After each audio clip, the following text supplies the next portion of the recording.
नमस्कार, मैं आशीष, VCN news के हिंदी समाचारों में आप सभी का स्वागत है। खबरों की ओर बढ़ने से पहले आइए नजर डालते हैं आज की सुर्खियों की ओर। मौत के बाद भी धड़कता रहेगा मनोज गुप्ता का दिल।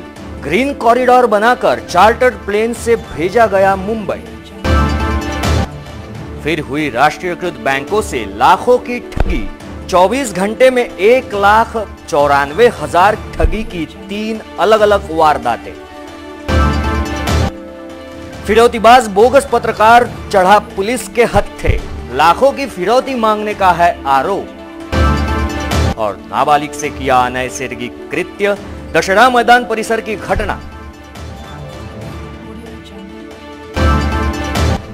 और VCN न्यूज के माध्यम से जानेंगे किस तरह शेगांव का विश्राम गृह बना अय्याशी का अड्डा। तो ये थी आज की सुर्खियां। आइए देखते हैं खबर विस्तार से। बगैर डॉक्टरों की सलाह लिए कोई दवाई की गोली खाने से जहां हमालपुरा निवासी मनोज गुप्ता की ब्रेन डेड हुई है, तो दूसरी ओर मनोज गुप्ता के दिल तथा किडनी को ग्रीन कॉरिडोर के जरिए मुंबई स्थित जुपिटर अस्पताल में दान किया गया। आपको सुनकर आश्चर्य होगा, हमालपुरा निवासी मनोज गुप्ता का दिल मृत्यु के बाद भी धड़क रहा है। मनोज माणिकलाल गुप्ता का मृत्यु के बाद दिल एवं किडनी दान कर गुप्ता परिवार ने शहर का नाम रोशन कर फिर सुर्खियां बटोरी। मनोज का दिल एवं किडनी आज ही ग्रीन कॉरिडोर के जरिए मुंबई के जुपिटर अस्पताल को दान किया गया। स्वास्थ्य में आई मामूली गिरावट के चलते स्थानीय हमालपुरा निवासी मनोज गुप्ता ने अपने घर पर ही कोई दवाई की गोली खा ली थी, लेकिन स्वास्थ्य के सुधार के बजाय और खराबी आने के चलते गुप्ता परिजनों ने मनोज को इरविन में भर्ती कराया। यहाँ भी स्वास्थ्य में सुधार ना आने की वजह से उसके परिजनों ने मनोज को खापरडे बगीचा स्थित एक निजी अस्पताल में भर्ती किया, जहां मंगलवार की रात ब्रेन डेथ होने की बात यहां के डॉक्टरों ने बताई। कि मौत की खबर से जहां पूरे गुप्ता परिवार में मातम छा गया, तो दूसरी ओर इस परिवार ने एक अहम फैसला भी लिया। अमूमन ऐसा फैसला कभी कभार ही लिया जाता है। ये फैसला था मनोज की किडनी तथा दिल ऐसे महत्वपूर्ण अवयव दान करने का, ताकि किसी जरूरतमंद की जिंदगी को जीने का अवसर मिले। इसके बाद यहाँ के डॉक्टरों की मदद से इस संदर्भ में मुंबई के ख्याति प्राप्त डॉक्टरों से संपर्क किया गया और फिर शुरू हुआ मनोज गुप्ता के मृत शरीर के वे महत्वपूर्ण अंग प्रत्यारोपण की प्रक्रिया, जिससे कि जरूरतमंद को एक नई जिंदगी मिल सकी। सुबह मुंबई से स्थानीय खापरडे बगीचा स्थित उस निजी अस्पताल में पहुंची टीम ने अपनी कार्रवाई को अंजाम देना प्रारंभ किया एवं दोपहर तक पूरी प्रक्रिया समाप्त की गई, जिसके बाद ग्रीन कॉरिडोर के जरिए एक काफिला आगे बढ़ना प्रारंभ हुआ, जो शहर के इरविन से होते हुए गर्ल्स हाई स्कूल चौक, बियानी चौक, कैंप पॉइंट से होते हुए सीधे बेलोरा हवाई अड्डा पहुंचा, जहां पहले से ही एक चार्टर्ड प्लेन इस टीम का इंतजार कर रहा था। बेलोरा पहुंचते ही इस टीम के साथ मनोज के शरीर से निकाली गई किडनी तथा दिल को लेकर उड़न खटोला मुंबई की दिशा में आंखों से ओझल हो गया। बताया जा रहा है कि मुंबई स्थित एयरपोर्ट से भी ग्रीन कॉरिडोर के जरिए यहां के जुपिटर नामक अस्पताल में मनोज की किडनी तथा दिल को दान किया गया है। बता दें कि अंबानगरी के इतिहास में यह दूसरा वाकया है। 51 वर्ष वय हे प्रामुख्याने एका विशिष्ट आजारानुसार माझ्याकडे ॲडमिट झाले होते। त्यांना सुरुवातीपासूनच ब्रेनचे लक्षणांची सुरुवात झालेली होती, कारण कार्डियक अरेस्टमध्ये ॲडमिट झाली होती। आम्ही सुरुवातीला प्रयत्न केले, पण आम्हाला ते यश मिळालं नाही। जसे आम्ही त्यांचा ब्रेनचा मृत्यू झालेला आहे त्यांच्या नातेवाईकांना कळवलं, तात्काळ त्यांच्या संपूर्ण नातेवाईकांनी आपल्यात मीटिंग करून आम्हाला त्यांनी परमिशन दिली की कॅडर ट्रान्सप्लांटेशनसाठी तयार आहेत म्हणून। आणि त्यानंतर आम्ही ZTCCला झोनल ट्रान्सप्लांटेशन कमिटीला डॉक्टर वानखडे, रवी वानखडेंना कळवलं, ते इंचार्ज आहेत। त्यांनी ऑल ओव्हर इंडिया अलर्ट केलं, त्याला अलर्ट म्हणतात आमच्या भाषेत। ही सगळी जी या स्पेशालिटीमध्ये काम करणारी लोक आहेत आणि अशा प्रकारची जिथे जिथे या ऑर्गनची आवश्यकता होती तिथल्या लोकांना आम्ही कॉन्टॅक्ट करून त्यांच्याद्वारे आज ही एक सक्सेसफुल मिशन आम्ही केलेलं आहे। इथून लिव्हर, 2 किडनीज आणि कॉर्नियाचं आम्ही त्याला रिट्रावल असं म्हणतो, म्हणजे ऑर्गन काढण्याचं काम सक्सेसफुली केलेलं आहे। ही लिव्हर जे आहेत हे मुंबईला ज्युपिटर हॉस्पिटलला देण्यात येईल आहे किडनी जी आहे ग्लोबल हॉस्पिटलला एक जाणार आहे आणि दुसरी किडनी कदाचित सायन हॉस्पिटल किंवा कॉर्पोरेशन हॉस्पिटलला जाईल असं मला वाटतं. कॉर्निया जे असतात ते कॉर्निया ट्रान्सप्लांटेशनसाठी केले, ज्यांच्या बुबुळ खराब झाले असं अशा लोकांना दिले जातात. ते हरिना नेत्रालयाची मंडळी तिथून बोलतात. आणि मला प्रामुख्याने आवर्जून सांगावं असं वाटतं की विशेष आभार हे नातेवाईकांचे आहेत. त्यांनी जर संमती दिली नसतं तर एवढं मोठं मिशन आपण सक्सेसफुल सामाजिक काम करू शकलो नसतो. विशेष आभार माझ्या स्टाफचे की त्यांनी सातत्याने मागील 72 तासापासून कोणत्याही प्रकारची विश्रांती न घेता त्या रुग्णाची पूर्ण काळजी घेण्याचा प्रयत्न केला आणि हे सक्सेसफुल आपल्याला ऑर्गन ट्रान्सप्लांटेशन करतात. मधात जर ब्लड प्रेशर घसरलं असतं, कार्डियक अरेस्ट झाला असतं, आपल्याला कुठल्याही प्रकारे काही करता आलं असतं. त्यांनी खरोखर काळजी घेतली. मी निश्चितपणे त्यांचा आयुष्यभर आभार. आणि या माध्यमातून तुम्ही या चळवळीला जे योगदान देत आहेत, प्रचार आणि प्रसार करतायत, निश्चितचपणे ह्या सगळ्या लोकांचं आपलं हे सामाजिक दायित्व आहे की आपण दायित्व निभावतो आहेत आणि असंच परमेश्वर आपल्या सगळ्या लोकांना सद्बुद्धी देऊ. या परिवाराला सुद्धा या संकटातून बाहेर येण्याकरता परमेश्वर मदत करून योगेश्वर शरणी प्रार्थना करून म्हणून त्यांच्या आत्म्यास शांति मिळो. एक्चुअली मेरे पापा एक परमानेंट डोनर थे, कैंसर वाले, ब्लड कैंसर, उसको परमानेंट डोनर है और 100+ टाइम्स ब्लड डोनेट कर चुके हैं. और जैसे कि अमरावती में पूरे अमरावती में जाने जाते हैं, बहुत दान मीन्स सोशल वर्क के लिए बहुत जाने जाते हैं. इसलिए हमने ये डिसाइड किया है कि जो उनके पार्ट्स है वो अगर 4 लोगों को काम में है तो बहुत अच्छा रहेगा. और एक हमारे फैमिली में जो एक ये आया है बहुत बड़ा फॉल्ट, वो किसी के और के फॅमिली में ना आए और उनकी लाईफ अच्छी रहे, इसलिए हमने डिसिजन किया. आपल्याला एक चळवळ अशी उभी करावं लागेल की जेणेकरून अवयदानाचं जे काम आहे ते कसं वाढवता येईल, जास्तीत जास्त लोकांना प्रवृत्त करून जास्तीत जास्त अवयव अशा प्रकारे हे करता येतील. आता हे अमरावतीला आपलं दुसरं झालं, काही जिल्ह्याचं एकदाच झालेलं आहे, जसं चंद्रपूरला एकदाच झालं किंवा गोंदियाला एकदाच झालं, नागपुरात आता 2-4 दिवसाच्या अगोदर एक झाला. तर अशा प्रकारे ही आपल्या सर्वांच्या सहकार्यानं जास्त सहकार्य आपलंच लागणार आहे. जोपर्यंत तुम्ही याची पब्लिसिटी करणार नाही, तुम्ही जोपर्यंत याला व्यापक प्रमाणात पब्लिसिटी देणार नाही, तोपर्यंत लोकांच्या मनातील जी एक शंका आहे, भीती आहे, ती दूर होणार नाही. आणि एक अनुभव असा आहे, सरांचा पण अनुभव आहे, माझा पण किंवा रेडियन हॉस्पिटलच्या वेळेसचा पण अनुभव असा आहे की जर आपण त्यांना सांगू शकलो, समजून सांगू शकलो तर तयार होत नाही असं होत नाही, तयार होतात ते. आता हे मी पण होतो परवा दिवशी सकाळी त्यांच्यासोबत. ज्यावेळी त्यांनी तिच्या आईशी सुद्धा गोष्ट केली नव्हती, पण ती माऊलीसुद्धा तयार झाली. हे सगळ्यात मोठं तसं मला तर आईचं हृदय किती मोठं असलं म्हणायला पाहिजे की ज्या माऊलीने एवढं मोठं आपल्या मुलाचे सगळे अवयव दान करण्यासाठी परमिशन दिली. तर अशाच जर माऊल्या सगळ्या झाल्या आणि आपण जर हे सगळं करू शकलो तर नक्कीच बऱ्याचशा रुग्णांना पुनर्जन्म देऊ शकतो. इसी के साथ बढ़ते हैं अगली खबर की ओर. एक बंद हो चुके बियर बार में अवैध रूप से देशी शराब बेचते हुए 2 युवकों सहित 24,000 की अवैध देशी शराब जब्त करने का मामला सामने आया है. मामला जिले के मंगरूल दस्तगीर का बताया जा रहा है. ग्रामीण पुलिस की अपराध शाखा ने गुप्त जानकारी के आधार पर छापामार कार्रवाई करते हुए जिले के मंगरूल दस्तगीर स्थित ग्राम विटाला से 2 आरोपियों सहित कुल 24,000 की अवैध देशी शराब जब्त की है. आरोपियों के पास से नगद 21,000 रुपए भी जब्त किए गए. जानकारी के अनुसार इस क्षेत्र के उदय देशी शराब की बिक्री बंद होने के बाद भी सरकारी नियमों का उल्लंघन करते हुए अवैध रूप से देशी शराब बिक्री होने की जानकारी LCB को मिली थी. मौके पर छापा मारकर प्रशांत मेश्राम तथा राजेश गुनेवार इन दोनों को हिरासत में लिया गया. इन आरोपियों के पास से फ्रीजर तथा अन्य फर्नीचर भी जब्त किया गया, जिसकी कुल कीमत 58,000 रुपए बताई जा रही है.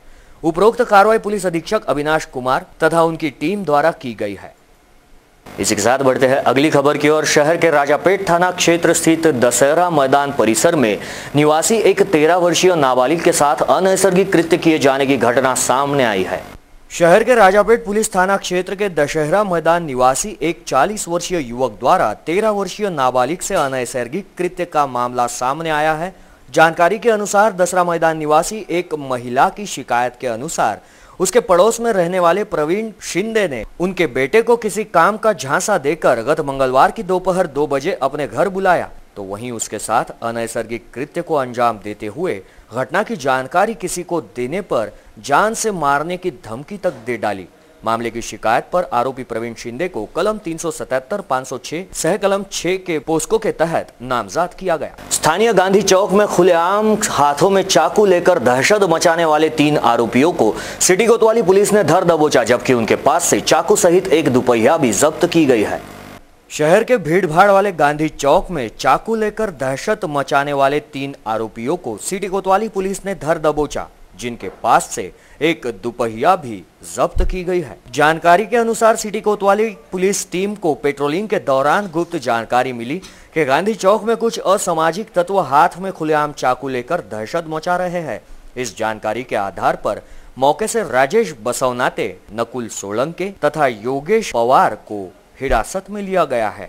इन आरोपियों के पास से एक दुपहिया भी जब्त की गई। इसी के साथ बढ़ते हैं अगली खबर की ओर। प्रधानमंत्री बेटी बचाओ योजना के तहत कालाबाजारी का आरोप कांग्रेस द्वारा भारतीय जनता पार्टी पर किया गया, तो इसी आरोप को ठुकराते हुए स्थानीय शिवराय कुलकर्णी द्वारा पत्रकार परिषद में अधिक जानकारी दी गई।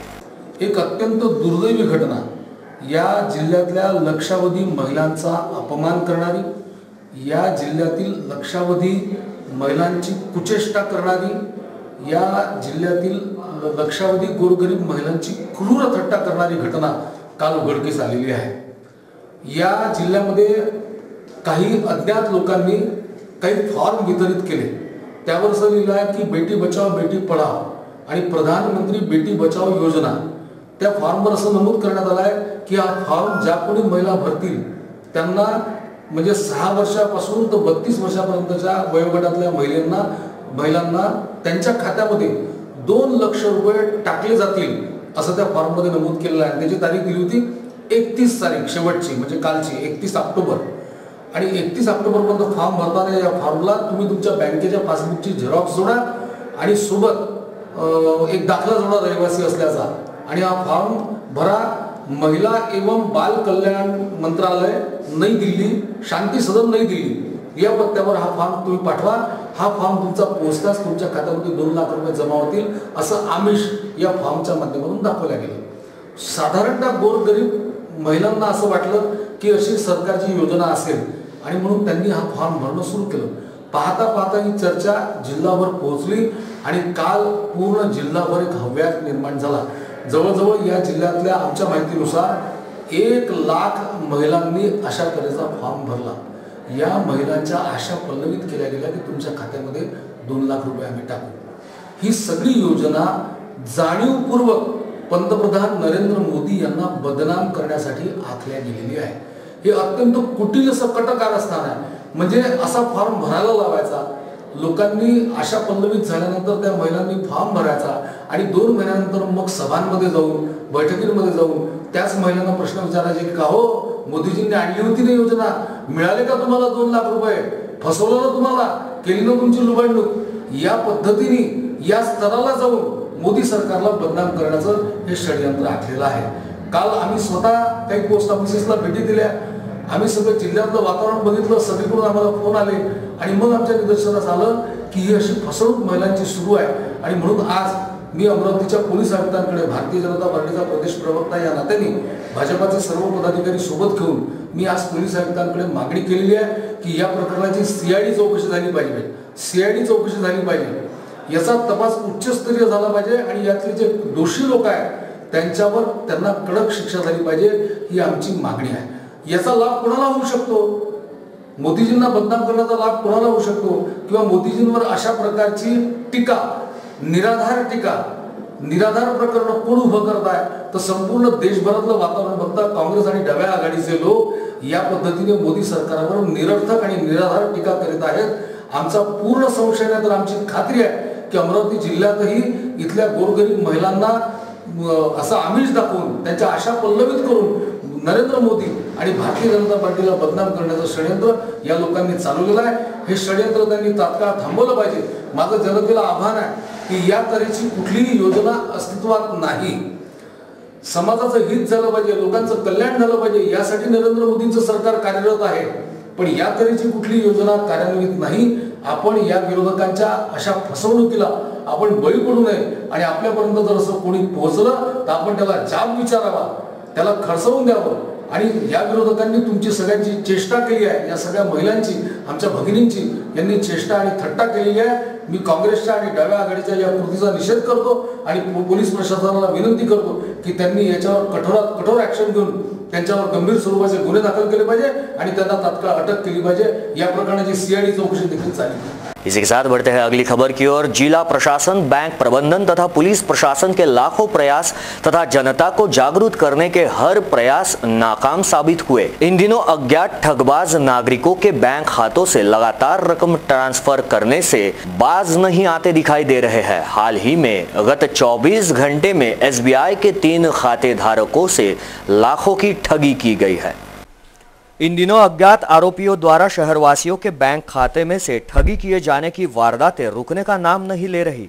सरकार के साथ समय समय पर पुलिस प्रशासन की ओर से भी शहरवासियों को अज्ञात के फोन करने पर अपना बैंक खाता नंबर या गुप्त एटीएम कोड नहीं देने का आह्वान किए जाने के बावजूद शहरवासियों में जागरूकता आती नहीं दिख रही है, जिसके चलते ही आए दिन शातिर दिमाग ठगबाज बैंक खाते धारकों को अपना निशाना बना रहे हैं। ऐसी 3 वारदातों में 1,90,969 की ठगी की वारदातों के सामने आने की जानकारी है, जिनमें से 2 घटना गाड़गेनगर थाना क्षेत्र की है, जिसमें पहली नमूना निवासी राजू बनारसे के बियानी चौक स्थित एसबीआई की है। बताया जा रहा है कि गत 30 अक्टूबर को उनके मोबाइल पर आए मैसेज में बताया गया कि 4 बार अलग अलग मर्तबा उनके अकाउंट से कुल 1,60,000 अज्ञात ने उनके एटीएम से निकाले। इसी तरह सोनल कॉलोनी निवासी सुधाकर पन्नासे के एसबीआई के बैंक खाते से अज्ञात ने 16,500 निकाल लिए, जबकि जिला परिषद कर्मचारी संजय भगवान इंगड़े के भी एसबीआई बैंक खाते से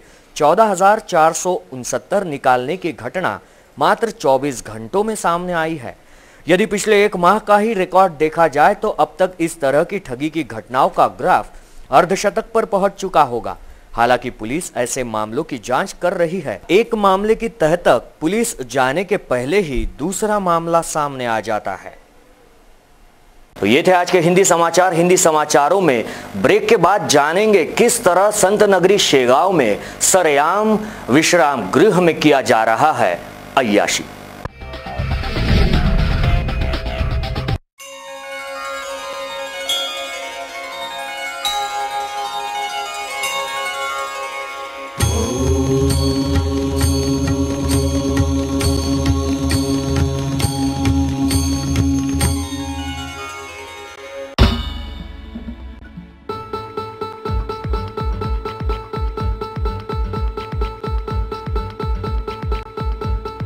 घरची शान घरचा मान घराकडे तिचे सर्व ध्यान। कोण आहे ती अहो हो कोण आहे ती गृहलक्ष्मी गृहलक्ष्मी।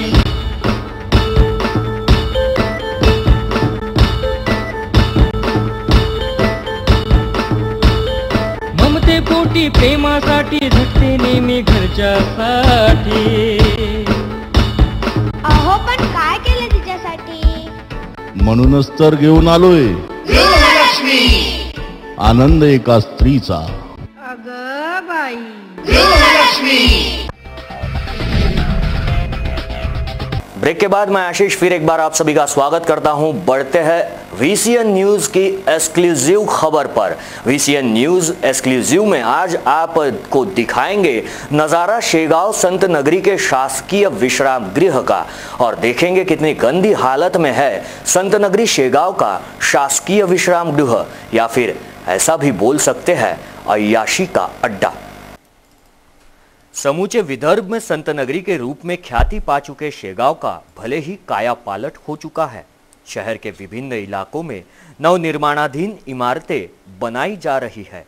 शेगांव का चेहरा मोहरा बदल चुका है, लेकिन इस संत नगरी शेगांव में एक ऐसी भी सरकारी इमारत है जो संत नगरी की प्रतिमा मलिन करने के लिए, वो है सरकारी विश्राम गृह। बता दें कि सरकारी विश्राम गृह में मंत्री, सांसद, विधायक तथा अन्य पदाधिकारियों का यहां आना जाना लगा रहता है। ऐसे में शेगांव के इस सरकारी विश्राम गृह का दुरुपयोग भी होता नजर आ रहा है। अब तक शहर के गेस्ट हाउस में चलने वाले अनैतिक धंधे यहां के सरकारी विश्राम गृह में भी चोरी छिपे प्रारंभ होने की चर्चा इन दिनों शहर वासियों की जुबान पर है। बताया जा रहा है कि विश्राम गृह की साफ सफाई और रंग रंगोटी के लिए सरकार लाखों खर्च करती है, तो दूसरी ओर इस विश्राम गृह के रूम नंबर 1 में पड़ी अवस्थाव्यस्त शराब की बोतलें, सिगरेट के टुकड़े तथा ताश के पत्ते ये दर्शाते हैं कि मानो एकादशी के दिन ही यहाँ कोई जंगी पार्टी आयोजित की गई हो। इसी के साथ बढ़ते हैं अगली खबर की ओर। शहर में खस्ता हालत में पड़ी सड़कों को सुधारने की मांग को लेकर कांग्रेस आक्रामक दिखाई दे रही है। शहर में सार्वजनिक निर्माण कार्य विभाग के अंतर्गत आने वाले सभी रास्तों में बड़े बड़े गड्ढे पड़ चुके हैं, जिसके चलते आए दिन सड़क हादसे हो रहे हैं। आगे हादसों को टालने के लिए कांग्रेस के मनपा विरोधी पक्ष नेता बबलू शेखावत ने रास्तों पर मरम्मत करने की मांग की थी, मगर कुंभकर्ण की नींद में सोने वाले पीडब्ल्यूडी के कान पर जू तक नहीं रहेंगी। इस पर आज कांग्रेसियों ने आक्रामक रूप अख्तियार करते हुए सार्वजनिक निर्माण कार्य विभाग परिसर में रास्ते खोदकर उसमें पेड़ लगाते हुए प्रदूषण मुक्त पर्यावरण का संदेश दिया। कांग्रेस कमेटी के पदाधिकारियों ने सार्वजनिक निर्माण कार्य विभाग के कार्यकारी अभियंता सापटकोर को सौंपे ज्ञापन में कहा है, आज पीडब्ल्यूडी डिपार्टमेंट मध्ये आज काँग्रेस पक्षातर्फे व युवक काँग्रेसतर्फे आज आम्ही आंदोलन केलं। गड्डे खोदो आंदोलन आणि त्याच्यात बेशरम लाव आंदोलन।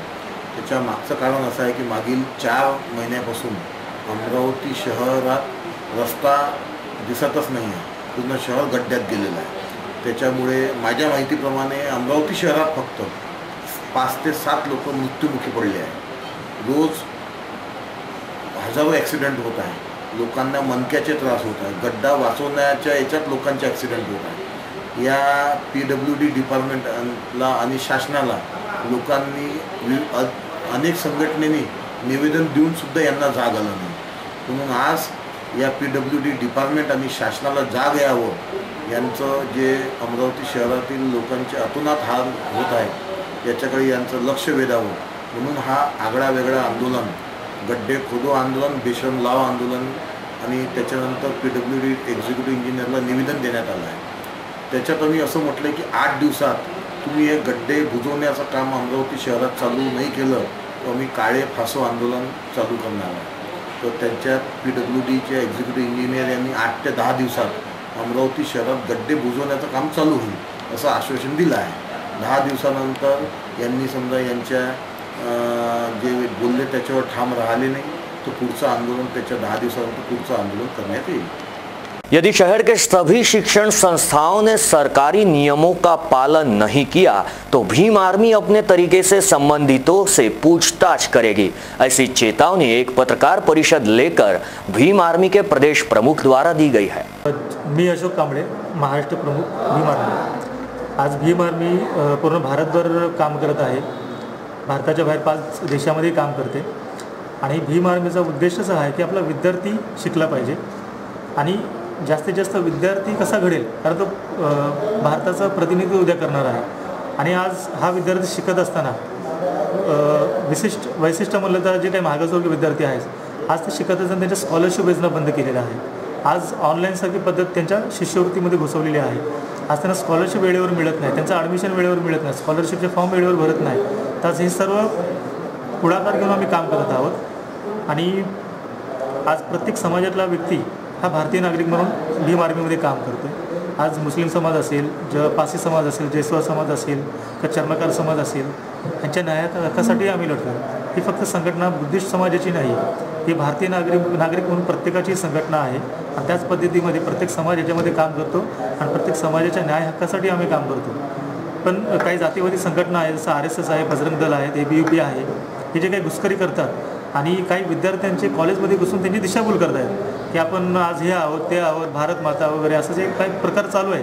तर हा भारत देश आहे, भारत माता नाही आणि भारत देश सांगण्याचं आम्ही काम करत आहोत आणि हिंदुस्थान आम्ही भारत आहे आणि भारताची व्याख्या पूर्ण वेगळी आहे, म्हणजे सर्व धर्म समभाव, आपण सगळे एकाच धर्मातले म्हणजे भारतीय, हा आम्ही मॅसेज पोचवण्याचं काम करतो आणि प्रबोधन करण्याचं काम करतो आहे।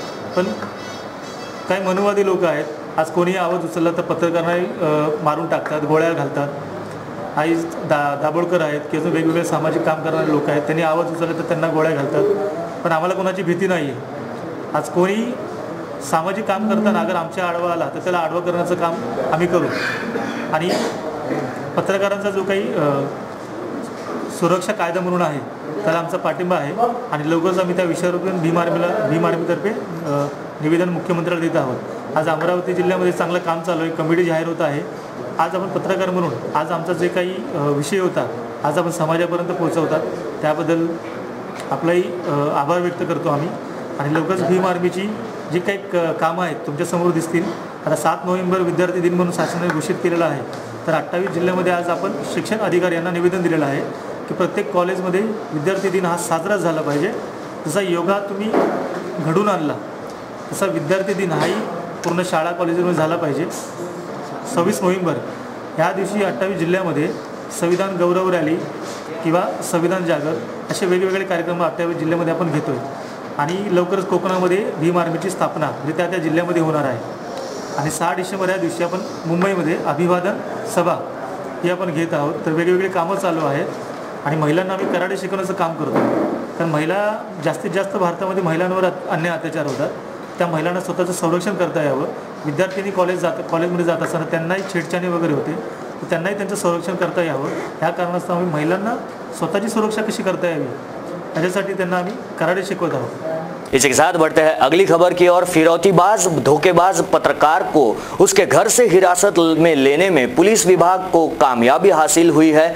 बताया जा रहा है कि इस लाखों की फिरौती मांगने का आरोप इस पत्रकार के ऊपर लगाया गया था। माहिती के अधिकार कानून का दुरुपयोग करते हुए शहर के नागपुर गेट पुलिस थाना क्षेत्र के 2 मुख्याध्यापकों तथा उप शिक्षणाधिकारी से फिरौती मांगने वाले फिरौतीबाज बोगस पत्रकार रम्मू उर्फ रहमत खान को नागपुर गेट पुलिस ने गुप्त जानकारी के आधार पर चिलम छावनी स्थित उसके घर से गिरफ्तार किया। अमरावती के 150 वर्ष पुराने घंटाघर हनुमान मंदिर में महाप्रसाद का आयोजन किया गया था, जो कि भारी उत्साह सुपूर्ण वातावरण में संपन्न हुआ।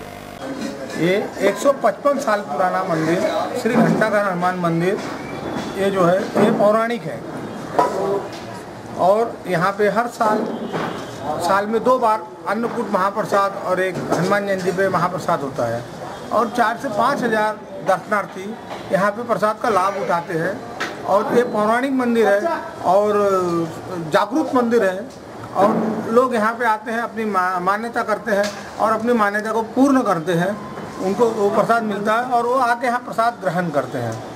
मैं प्रोफेसर खंडेलवाल करीब बचपन से यानी अभी मुझे यहाँ तक रेगुलर रोज़ करीब 50 वर्ष हो चुके हैं और इस मंदिर के महंतों की 4 पीढ़ियाँ मैंने यहाँ देखी है।